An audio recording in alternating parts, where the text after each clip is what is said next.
लोग कहते हैं भगवान से हम ये मांगे वो मांगे।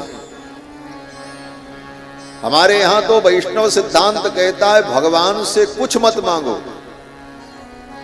यहां तक कि भगवान से अपने लिए आशीर्वाद मत मांगो, अपितु भगवान को ही आशीर्वाद दो।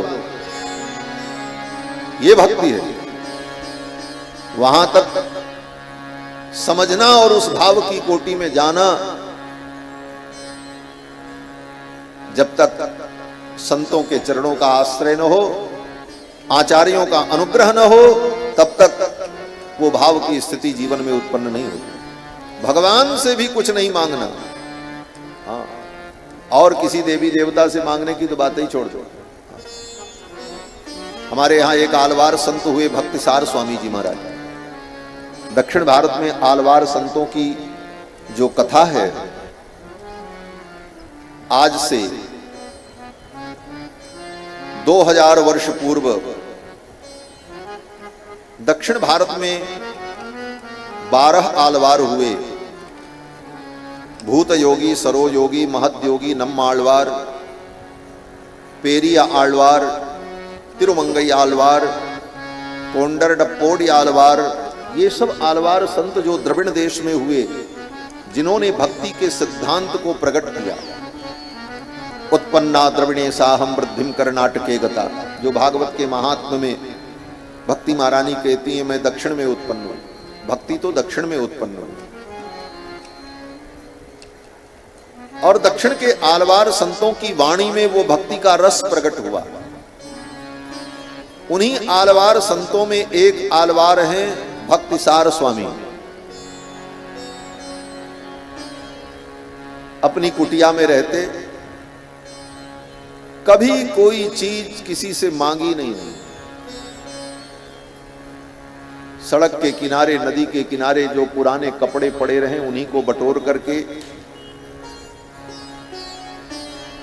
कृतमाला पयस्वनी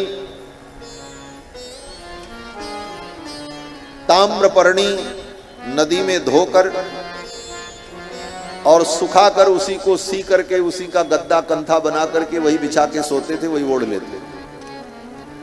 दक्षिण भारत की ये जो पवित्र नदियां हैं, इन नदियों के विषय में भागवत में वेदव्यास कहते हैं कि इन नदियों का जो जल पीता है उसके हृदय में भक्ति का भाव उत्पन्न हो जाता है।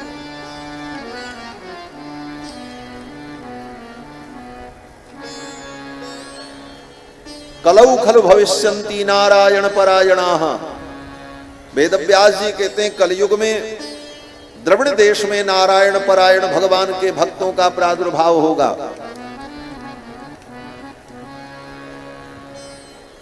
और वहां पर जो पवित्र नदियां हैं, ताम्रपर्णी नदी यत्र कृतमाला पयस्वनी, ये पिबंति जलम तासाम। वेदव्यास जी कहते हैं उन नदियों का जो जल पिएगा उसके हृदय में भक्ति का प्रादुर्भाव। भक्ति का देश है द्रविड़ देश। वहां श्री भक्तिसार स्वामी नाम के जो संत हुए, बड़े अद्भुत थे।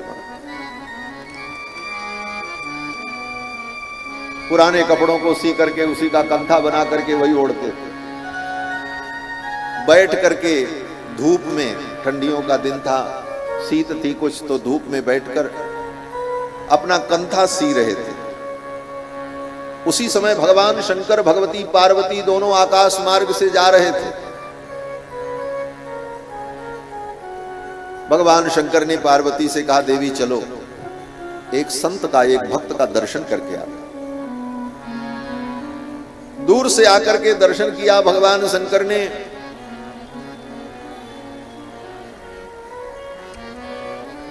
और भगवती पार्वती ने, भक्तिसार स्वामी अपने काम में लगे रहे और द्वय मंत्र का अनुसंधान करते रहे।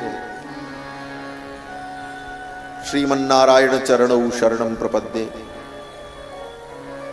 भगवान शंकर ने दर्शन किया तो पार्वती जी ने कहा नाथ आपका दर्शन अमोघ है,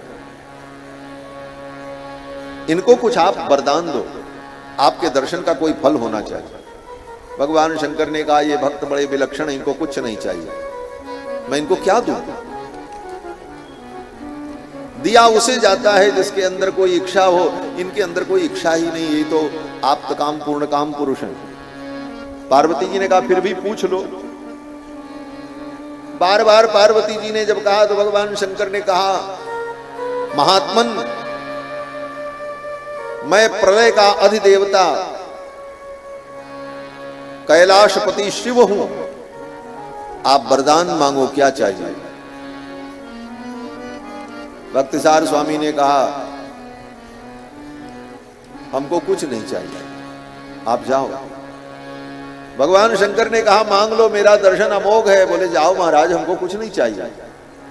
वो बैराग। आज किसी के सामने कोई शंकर जी प्रकट हो जाए, कहे वरदान मांगो, व्यक्ति कहे हाँ महाराज, एक नहीं दो दे दो, तो चार मांगने को तैयार हो जाए। भक्तिसार स्वामी ने कहा ना, हमको कुछ नहीं चाहिए। भगवान शंकर भी पीछे पड़ गए, बोले नहीं, वरदान आप मांगो, मेरा दर्शन अमोघ है, मैं देवता हूं, देवताओं का दर्शन व्यर्थ नहीं होता, उसका कोई फल होना चाहिए, इसलिए आप मांगो। तब स्वामी जी ने कहा, अगर ऐसी बात है तो एक काम करो, आप, मेरे आंखों की ज्योति थोड़ी कम हो गई है और ये सुई में से धागा निकल गया, जरा ये धागा आप इसमें डाल दो और आप चले जाओ। बोले इस सुई में धागा डाल दो, यही मेरा इतना काम आप कर दो, और कुछ नहीं चाहिए। भगवान शंकर ने सुई में धागा डाला और पार्वती से कहा, चलो देवी, ये भक्त है। भगवत आश्रित जो होता है वो जीवन में कभी किसी का आश्रय लेता ही नहीं। हम भगवत आश्रित हो गए तो हमको किसी के अब आश्रय की आवश्यकता नहीं है। तो भगवान से क्या मांगना? भगवत आश्रित तो भगवान से भी नहीं मांगता, उल्टे भगवान को ही देता है। क्या? बोले आशीर्वाद। भगवान का मंगलाशासन, ये रामायण का सिद्धांत है। रामायण में सबने भगवान को आशीर्वाद दिया है, इसलिए हमारे आचार्य भी भगवान को आशीर्वाद देते। मंगलम कौशलेन्द्राय महनीय गुणाब्धे चक्रवर्ती तनूजाय सार्वभौमाय मंगल। यह श्लोक बड़ा प्रसिद्ध है राम जी के मंगलाशासन का, और इसकी रचना हमारे आचार्य मणवाल मामुनिगढ़, जिनको रम्य जामात्र मुनि कहा जाता है, जिनको बरबर मुनि कहा जाता है, श्री बरबर मुनि स्वामी जी ने भगवान श्री राम का जो मंगलाशासन लिखा है, उस मंगलाशासन का ये प्रथम श्लोक है। मंगलम कौशलेन्द्राय महनीय गुणाब्धे चक्रवर्ती तनूजाय सार्वभौमाय मंगलम। ये विश्व प्रसिद्ध श्लोक राम जी के संदर्भ में। तो भगवान को आशीर्वाद देना ये एक विलक्षण भक्ति का स्वरूप है।